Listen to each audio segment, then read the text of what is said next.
नमस्कार, आप देख रहे हैं कमोडिटी फटाफट। मैं हूं आपके साथ प्रशांत पांडे। एक ऐसा शो जहां पर आपको कमोडिटी बाजार की हर अपडेट जानने को मिलती है।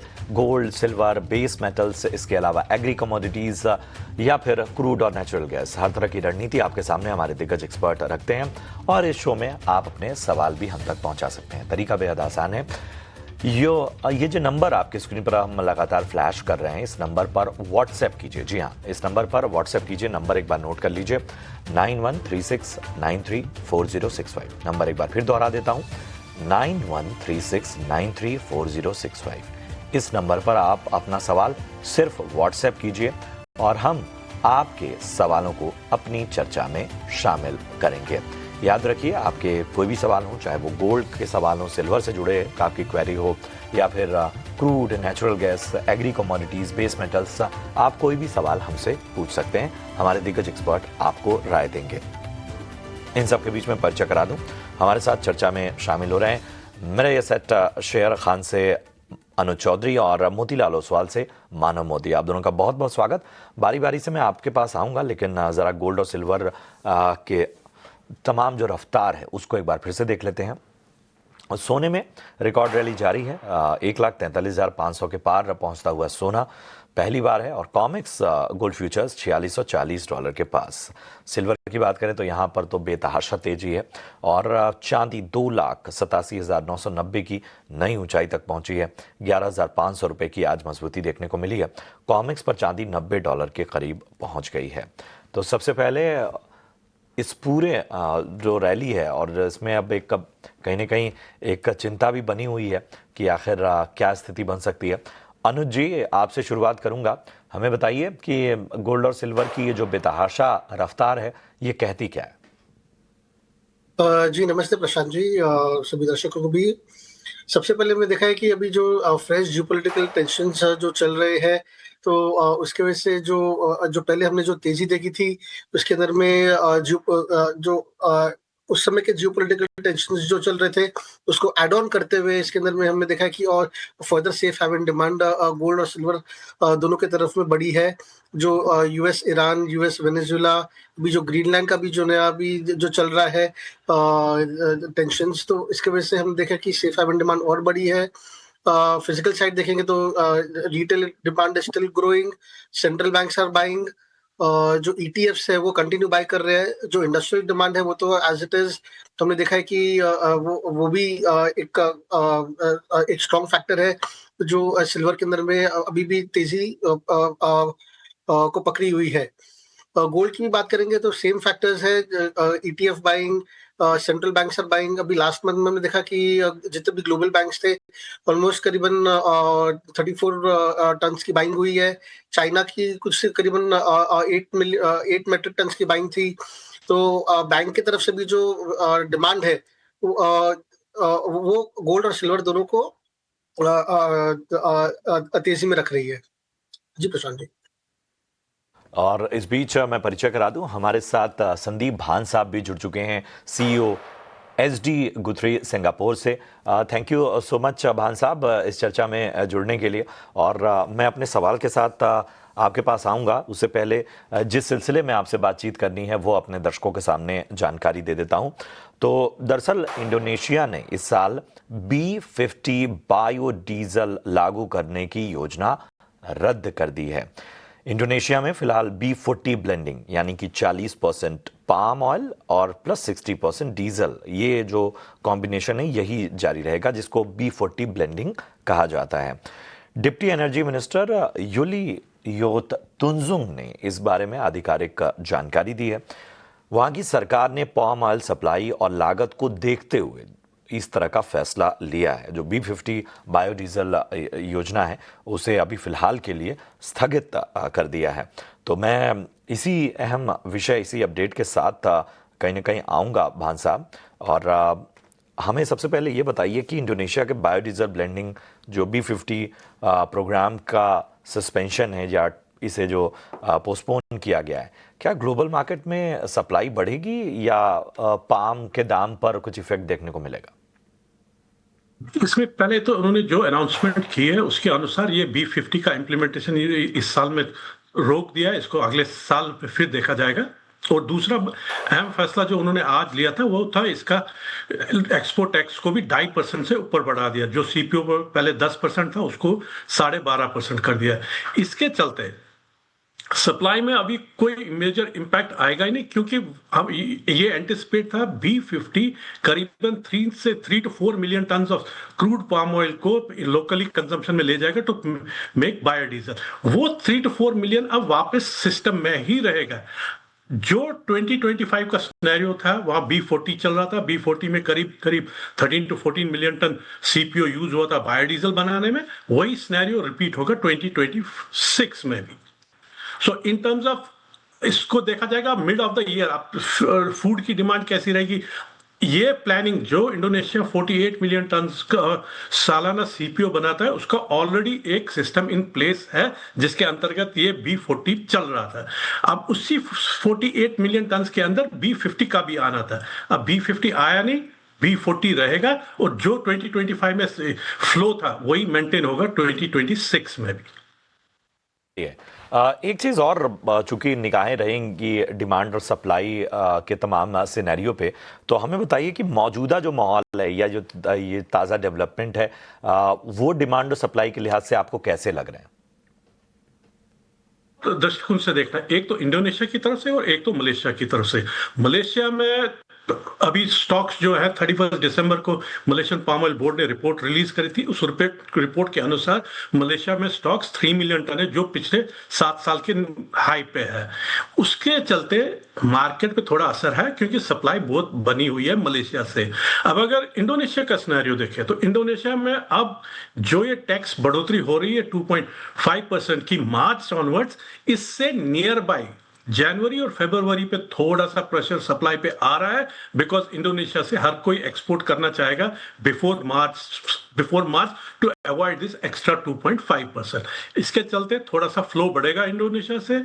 मलेशिया से थोड़ा सा कम हो जाएगा क्योंकि मलेशिया को compete करने पड़ेगा इंडोनेशियन प्राइसेस से।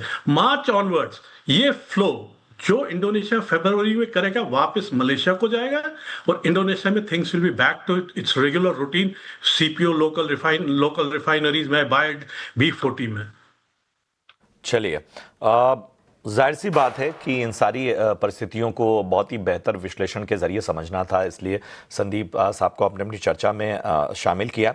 एक और सवाल है ख़ासतौर पे एक्सपोर्ट लेवी बढ़ाने की, जिसकी आपने चर्चा भी की, जिसका जिक्र भी किया। इनका किस तरह से दाम पर असर पड़ता है या ये किस हिसाब से दाम को सपोर्ट करते हैं? जैसे ही वहां इंडोनेशिया से ड्यूटी बढ़ जाती है इसका इमीडिएट इंपैक्ट फ्यूचर्स मार्केट में आता है क्योंकि मलेशियन सीपीओ अट्रैक्टिव हो जाता है। यहाँ पे 2.5% करीब मान के चलिए $25 एक्स्ट्रा है। अब ये $25 एब्जॉर्ब कौन करेगा? या तो ये अपस्ट्रीम को करना पड़ेगा जो सीपीओ प्रोड्यूसर्स हैं या रिफाइनर्स को जो एक्सपोर्टर है। अभी एक्सपोर्टर तो $25 करेगा नहीं क्योंकि जिस प्राइस पे ग्लोबल मार्केट्स में बेचा जाता है उसका बेंचमार्क मलेशिया हो जाता है। आज अगर मलेशियन सीपीओ करीब $1100 पे एक्सपोर्ट हो रहा है तो इंडोनेशिया का अगर 2.5% बढ़ा देंगे तो इंडोनेशियन एक्सपोर्टर को 1100 पे $25 एक्स्ट्रा देना पड़ेगा जो वो अभी एब्जॉर्ब कर नहीं सकते। इसलिए इंपैक्ट ये आ जाता है कि या तो इंडोनेशिया में लोकल सीपीओ को थोड़ा सा घटना पड़ेगा टू कंपनसेट दिस अपसाइड। बिल्कुल, तो बड़ी अच्छा विश्लेषण और हमेशा अच्छा लगता है संदीप सर आपके साथ चर्चा करते हुए, चीज़ों को बहुत ही स्पष्ट तरीके से आप सामने रखते हैं। थैंक यू सो मच, आपने अपना कीमती समय दिया और इस विषय का बारीकी से विश्लेषण किया। चलिए एक बार फिर से अपने शो पर लौटते हैं और अब बात हम लगातार गोल्ड और सिल्वर की कर रहे थे और इन सब के बीच में मानव भी हमारे साथ बने हुए हैं। मानव, आपकी क्या राय बन रही है गोल्ड और सिल्वर को लेकर? अपनी कॉल्स भी ज़रा दे दीजिएगा। जी बिल्कुल। नमस्ते प्रशांत जी, आपके दर्शकों को भी। अगर आप बिल्कुल गोल्ड सिल्वर की बात करें, वन वे रैली है विदाउट एनी ब्रेक्स। सिल्वर के स्पेशली बात करें 5,000 रुपए गैप अप और उसके ऊपर और 6,000 रुपए की रैली, यही स्टोरी चलती है ये पिछले 2 हफ्ते से। अगर हम देखें तो लास्ट वीक ही अगर हम देखें 2,30,000 2,35,000 के आसपास की हम चर्चा कर रहे थे और आज ऑलमोस्ट 2,90,000 के आसपास की बात करें तो इसमें कोई दो राय नहीं है कि थोड़ी बहुत फ्रेंजी, थोड़ी बहुत एक्चुअल फंडामेंटल बाइंग भी हो रही है, क्योंकि जितनी स्टोरी की हम बात कर रहे हैं, जहां पे गोल्ड सिल्वर रेशियो ऑलमोस्ट 60 के आसपास आके फिर से एक बार अब 50 की तरफ जा रहा है। गोल्ड में सेफ हेवन डिमांड दिख रही है, सिल्वर में सेफ हेवन डिमांड के साथ इंडस्ट्रियल डिमांड भी ज्यादा दिख रही है। ये सब स्टोरीज है जहां पे ईटीएफ फ्लोज भी है, सेंटिमेंट बूस्टर भी है। लेकिन सबसे बड़ी चीज जो आज की तारीख में गोल्ड सिल्वर को मूव कर रही है वो है स्प्रेड्स, जो बाकी सारे एक्सचेंजेस के अलग अलग जो चल रहे हैं, जहां पे डिस्पैरिटी चल रही है। आप अगर देखें, कॉमेक्स और शंघाई के बीच का जो स्प्रेड है ऑलमोस्ट $10 के ऊपर हो गया, जहां पे शंघाई सिल्वर $100 के पार जा चुका है। एमसीएक्स और कॉमेक्स के बीच में भी डिस्पैरिटी है। तो ये स्प्रेड्स, ये आर्बिट्राज काफी हद तक प्राइस मूवमेंट में साथ दे रहे हैं। अगर गोल्ड की बात करें, आज के तारीख में तीन चार चीजें हैं जिस पे ध्यान रखना प्रशांत जी जरूरी है इन्वेस्टिंग पॉइंट ऑफ व्यू से। आज पीपीआई और रिटेल सेल्स डेटा है यूएस से। सुप्रीम कोर्ट का टैरिफ के ऊपर, यूएस के टैरिफ के ऊपर वर्डिक्ट आ सकता है। और साथ ही साथ यूएस, वेनेजुएला, ईरान और इन सब के ऊपर थोड़ी बहुत अपडेट्स जो चल रही है उसका भी ध्यान रखना चाहिए। ओवरऑल कॉशियस स्टांस है, लेकिन व्यू बाय का रहेगा। 1,42,800 का इमीडिएट एक बाइंग लेवल बनता है।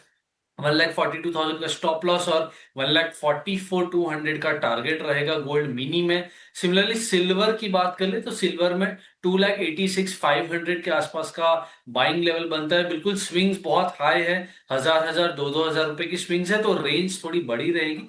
2,89,000, 2,90,000 का टारगेट एंड 2,84,700, 2,84,000 का स्टॉप लॉस बना के रखना चाहिए।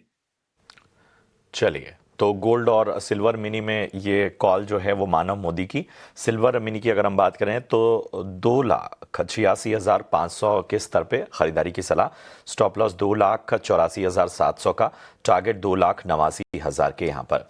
गोल्ड में 1,42,800 के स्तर पे खरीदारी की सलाह गोल्ड मिनी में, याद रखिएगा। स्टॉप लॉस 1,42,000 का, टारगेट 1,44,200 तक के नजर आ सकते हैं। चलिए, इन सब के बीच में अब आपके गोल्ड और सिल्वर के जो सवाल हमारे पास आए हुए हैं उन पर निगाह डाल लेते हैं। तो सबसे पहला सवाल हम लेंगे नासिक से सचिन का। नासिक महाराष्ट्र से इन्होंने जो सवाल पूछा है वो चांदी पर पूछा है। चांदी में 1,88,500 के स्तर पे सचिन ने खरीदारी की है। किस लेवल पर प्रॉफिट बुक करना चाहिए ये जानना चाहते हैं। तो अनुज जी बताइए, 1,88,500 ये लेवल है खरीदारी का, प्रॉफिट बुकिंग के मौके देख रहे हैं। जी, सचिन जी को तो भी एक अच्छा प्रॉफिट मिल रहा है। अगर उनके पास अगर मल्टीपल अगर लॉट्स है तो उनको एक बार थोड़ा पार्शियली बुक करना चाहिए 2,92,000, 2,93,000 के आसपास में। एंड जो बाकी है हमें आगे लग रहा है 2,98,000 तक जा सकता है इन द शॉर्ट टर्म। अगर लॉन्ग टर्म अगर इन्वेस्टमेंट अगर उनको होल्ड करना है तो उनको जो भी स्टॉप लॉसेस उनके ट्रेल करते रहना चाहिए। ऊपर में हमें 3,25,000 से 3,30,000 तक चांदी दिख रही है in the next 3 to 6 months। चलिए, तो विशेष रणनीति आपको जानने को मिलती हुई इस वक्त चांदी में। महावीर जी का सवाल लेते हैं। चांदी पर इनका भी सवाल है, बहुत सारे सिल्वर पे आज सवाल आ रहे हैं। पूछ रहे हैं कि क्या चांदी गुरुवार तक, मतलब आप सोचिए कल तक की बात इन्होंने की हुई है, मतलब हमें तो थोड़ा सा आगे का नजरिया रखना होगा, $93 तक आ सकती है। मानव जी, क्या राय होगी? जी बिल्कुल। अब मेरे ख्याल से कोई भी टारगेट पे टाइमलाइन रखना, स्पेशली एक दिन का टाइमलाइन रखना प्रशांत जी थोड़ा मुश्किल है। लेकिन जिस तरह से चांदी की मूवमेंट है, $3 मतलब ऑलमोस्ट 9,000 रुपए के आसपास की, 9-10,000 रुपए की मूवमेंट होगी एमसीएक्स पे। आज ही के दिन में हमने 10,000 रुपए के ऊपर की मूवमेंट देख ली है, तो बिल्कुल ये पॉसिबल है, हो सकता है। लेकिन मैं एग्जैक्ट टारगेट नहीं रखना चाहूंगा, क्योंकि जैसे मैंने कहा आज के दिन में काफी सारे वर्डिक्ट्स है। तो अगर डेटा पॉइंट्स कुछ भी खराब आते हैं या सुप्रीम कोर्ट का वर्डिक्ट फेवर में नहीं आता है, तो पहले शायद थोड़ी गिरावट आ सकती है। उस गिरावट के बाद बाइंग लेवल्स पर आवर फिर हमें 93 का लेवल दिख सकता है। हालांकि यहाँ से $3 ऊपर है, बिल्कुल वो कल के ही दिन आएगा या परसों के दिन आएगा वो कहना मुश्किल है, लेकिन बिल्कुल $93 के टारगेट्स ऑन कार्ड्स और पॉसिबल है।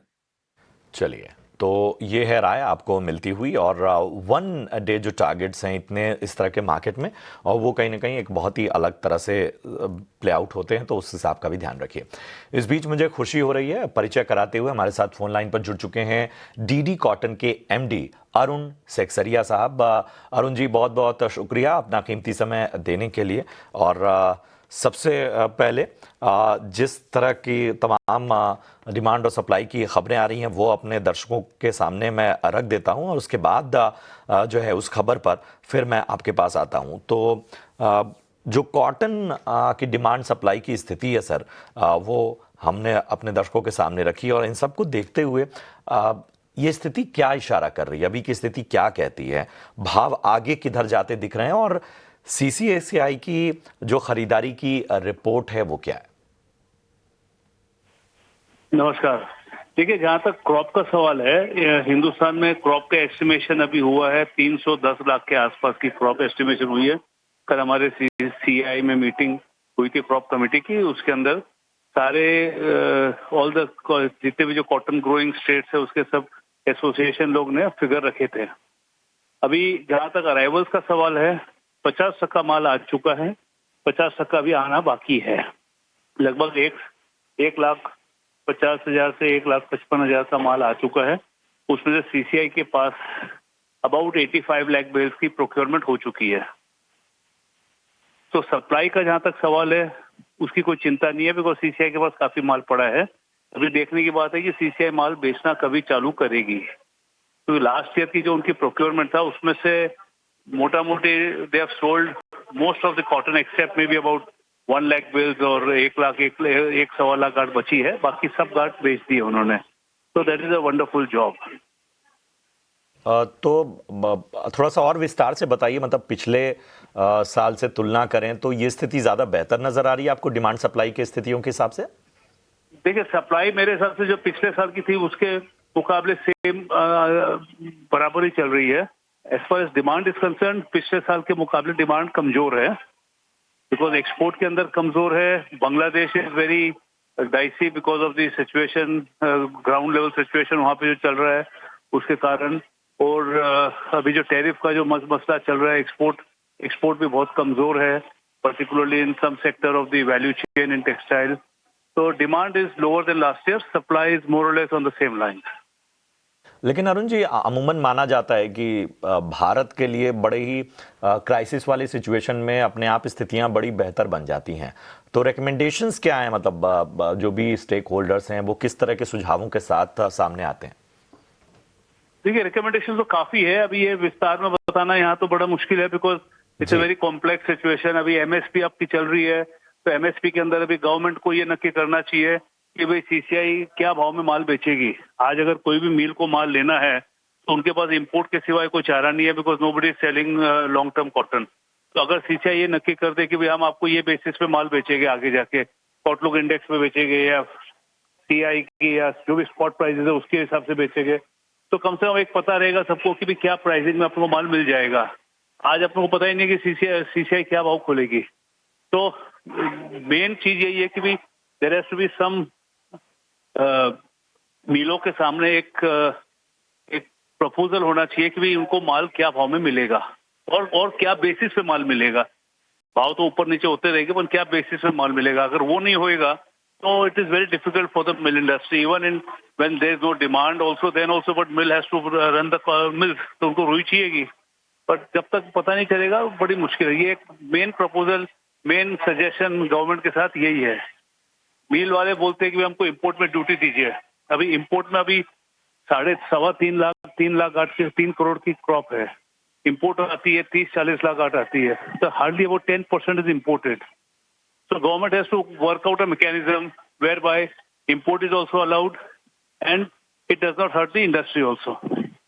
वेरी वेल सेड सर, और अमेजिंग इंसाइट्स मैं कहूँगा। जिस तरह से आपने तमाम पहलुओं को बड़ी ही ट्रांसपेरेंसी के साथ रखा, बेबाकी से रखा, वो वाकई काबिल तारीफ है। Thank you so much sir, अपना कीमती समय देने के लिए और हर पहलू पर बारीकी से विश्लेषण करने के लिए।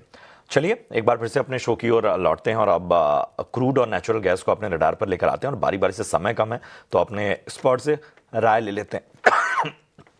अनुज जी, बताइए क्रूड और नेचुरल गैस पर क्या रणनीति रखी जाए? जी दोनों एनर्जी काउंटर्स के अंदर में अभी थोड़ा अपसाइड मूवमेंट ही रहेगा। जो यूएस ईरान के बीच में जो जियोपॉलिटिकल टेंशन चल रहे हैं उसमें हमने देखा है कि क्रूड ऑयल में एक शानदार तेजी हुई है। लास्ट 3 से 4 सेशन के अंदर में ऑलमोस्ट एक 10% अपसाइड मूवमेंट मिला है। अभी भी ट्रेंड ऊपर की तरफ में ही है, नीचे डिप्स पे बाय करके चलना चाहिए। जो फेब कॉन्ट्रैक्ट है 5580 के आसपास बाय कर सकते हैं। नीचे में स्टॉप लॉस रहेगा 5450 के नीचे में, और ऊपर में टारगेट रहेंगे 5800 के लेवल्स के। ये पोजिशनल व्यू है। नेचुरल गैस भी ओवरऑल ट्रेंड ऊपर में है, नीचे बाय करके चल सकते हैं। जो इसके अंदर में 295 से 298 के लेवल्स पे बाय करके चलना चाहिए। 288 के नीचे स्टॉप लॉस रहेगा, और ऊपर में टारगेट 315 से 320 के लेवल्स तक देखे जा सकते हैं। जी प्रशांत जी। 315 से 320 के लक्ष्य नेचुरल गैस में, और क्रूड में आपको फरवरी सीरीज जो है 5580 के स्तर पे बाय करनी है। स्टॉप लॉस 5450 का और लक्ष्य 5800 तक के नजर आ सकते हैं। मानव, आप बताइए क्रूड और नेचुरल गैस पर आपकी रणनीति। जी बिल्कुल प्रशांत जी, क्रूड से शुरू करेंगे। क्रूड की एक्सपायरी पास है। अगर हम देखें डोमेस्टिक फ्रंट पे बहुत अच्छी मूवमेंट आज की ही दिन में हमें आती हुई दिखी है, जहाँ पे आधे घंटे एक घंटे में 100 रुपए से भी ज्यादा की मूवमेंट डोमेस्टिक फ्रंट पे आती हुई दिखी है। लेकिन WTI में $62-63 के आसपास का थोड़ा रेजिस्टेंस भी है, जहाँ पे उस प्राइसेस ने रिस्पेक्ट भी किया है उस लेवल्स पे डेफिनेटली। बट ये पूरा जो रैली है जियोपॉलिटिकल शॉक रिस्क प्रीमियम के हिसाब से ही बढ़ रहा है। जब तक ये शॉक्स आते रहेंगे, ईरान, ग्रीनलैंड और सबसे कमेंट्स आते रहेंगे, ये रैली कंटिन्यू हो सकती है। इमीडिएट बेसिस पे ऐसा लग रहा है कि काफी समय बाद 5450 का जो लेवल है वो ब्रेक हुआ है नीचे में। तो जब तक अब 5450 के ऊपर है, तब तक मेरे ख्याल से बाय ऑन डिप्स की स्ट्रैटेजी मेंटेन की जा सकती है। क्रूड में 5560 के आसपास अगर मिलता है तो वहां पे खरीदारी करें। 5480 एक्सटेंडेड स्टॉप लॉस 5450 का रहेगा, और टारगेट में 5695 इमीडिएट, 5720 5750 एक्सटेंडेड टारगेट्स हो सकते हैं। तो ये रहेगी क्रूड में। नेचुरल गैस में देखेंगे तो नेचुरल गैस में कल के ही दिन में 315 और 300 के लेवल हमने आते हुए देखा, ऑलमोस्ट 15 से 20 रुपए की रैली। तो डायरेक्शन कहीं ना कहीं मिसिंग है मेरे लिए। मैं थोड़ा वेट एंड वॉच में रहूंगा नेचुरल गैस में। अगर 298 295 ब्रेक हो जाता है तो शायद वहां पे थोड़ी सेलिंग आ सकती है। जब तक वो होल्ड कर रहा है, थोड़ी बहुत बाइंग के लिए मोमेंटम बिल्ड हो सकती है, लेकिन जब तक डायरेक्शन क्लियर नहीं है मैं वेट एंड वॉच पे रहूंगा। चलिए, तो wait and watch natural gas में, और क्रूड में आपको स्टॉप लॉस 5480 का, टारगेट 5695 तक के नजर आ सकते हैं। चलिए बढ़ते हैं आगे। फटाफट से अनुज जी के पास आते हैं और बेस मेटल्स पर उनकी रणनीति जान लेते हैं। बताइए अनुज जी, क्या पसंद आता है बेस मेटल्स में? बेस मेटल में मेरा टॉपिक रहा है कॉपर। नीचे में बाय करके चलना चाहिए। 1313 के लेवल्स के आसपास बाय करके चल सकते हैं। स्टॉप लॉस रहेगा 1305 के नीचे में, और टारगेट ऊपर में रहेंगे 1325 से 1330 के लेवल्स के। मानव, समय कम है, आप बताइए बेस मेटल्स में आपकी पसंद क्या है? जी बिल्कुल, कॉपर है अभी अच्छा लग रहा है, क्योंकि बट कॉपर में मोमेंटम थोड़ा मिसिंग है। लेकिन जिंक आज की पिक रहेगी, जहां पे 314.5 के आसपास की खरीदारी होगी। 310 का स्टॉप लॉस और 321 का टारगेट जिंक में आता हुआ लग रहा है। चलिए, तो कॉपर पसंद आता हुआ अनुज जी को, जिंक पसंद आता हुआ इस वक्त मानव जी को। शुक्रिया करेंगे अनुज जी और मानव, आप दोनों का इस चर्चा में जुड़ने के लिए, और दर्शकों का मार्गदर्शन भी आपने किया, उसका भी बहुत बहुत धन्यवाद। बहरहाल आज के शो में इतना ही। आपके सवाल हैं तो आप हमें व्हाट्सएप कीजिए।